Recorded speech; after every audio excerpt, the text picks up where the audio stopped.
Shalom, saudara-saudari yang terkasih dalam Yesus Kristus. Inilah Injil suci menurut Lukas. Dalam bulan yang ke-6, Allah menyuruh malaikat Gabriel pergi ke sebuah kota di Galilea bernama Nazaret, kepada seorang perawan yang bertunangan dengan seorang yang bernama Yusuf dari keluarga Daud. Nama perawan itu Maria. Ketika malaikat itu masuk ke rumah Maria, ia berkata, "Salam, hai engkau yang dikaruniai, Tuhan menyertai engkau." Maria terkejut mendengar perkataan itu, lalu bertanya di dalam hatinya, "Apakah arti salam itu?" Kata malaikat itu kepadanya, "Jangan takut, hai Maria, sebab engkau beroleh kasih karunia di hadapan Allah.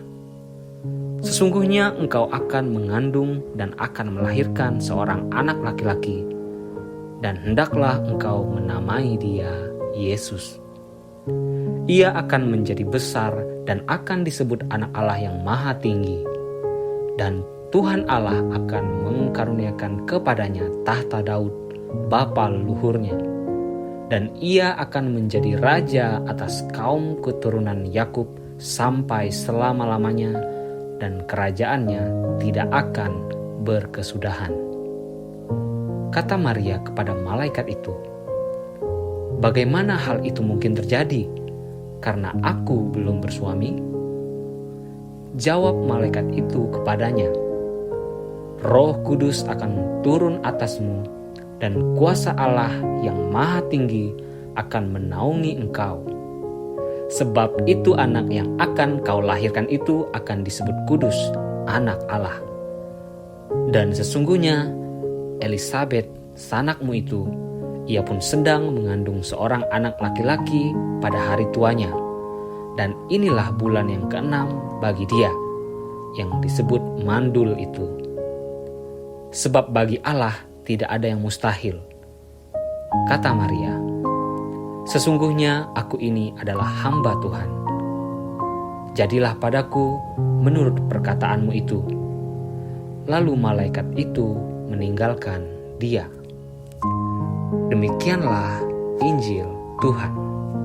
Pada hari peringatan Santa Perawan Maria, Ratu Rosario, kita seakan diingatkan oleh para rasul, perempuan pengikat Yesus, dan Maria Ratu Rosario, bunda yang mengandung dan melahirkan Yesus, untuk bagaimana membangun hidup bersama. Bahwa hidup bersama mesti dibangun dengan niat yang suci dan murni. Mengapa? Karena hidup bersama memiliki potensi rawan konflik dan pertentangan yang tidak sedikit. Karena itu, niat hati yang suci dari setiap orang harus menjadi landasan utama untuk meneguhkan kebersamaan dengan orang-orang yang bukan sedarah dan dari latar belakang yang berbeda-beda. Membangun hidup bersama dalam mengikuti Yesus mestinya ditandai juga dengan ibadah agar menjaga keselarasan hati setiap orang. Bahwa kebersamaan bisa melahirkan mutu persaudaraan selalu mengandaikan orang berusaha untuk bertekun bersama dalam doa atau ibadah. Teladan kebersamaan dan tekun bersama dalam doa sebagaimana yang ditunjukkan oleh para rasul dengan beberapa perempuan serta Maria ibu Yesus dan dengan saudara-saudara Yesus, hendaklah bagi kita menjadi inspirasi untuk hidup bersama kita di tengah dunia dan masyarakat.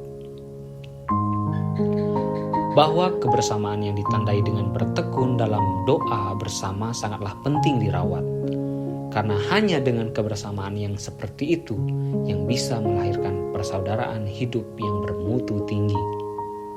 Di sini jelas bagi kita bahwa untuk memboboti hidup pribadi dan bersama selalu mengandaikan sikap hati yang selalu merendah dan mengandalkan Allah. "Aku ini hamba Tuhan. Terjadilah padaku menurut perkataanmu." Demikianlah jawaban Maria setelah terjadi dialog panjang ketika dirinya didatangi malaikat Gabriel utusan Allah yang memintanya untuk mengandung dan melahirkan Yesus. Jawaban ini amat memberi bobot atau kualitas diri yang istimewa dari Maria.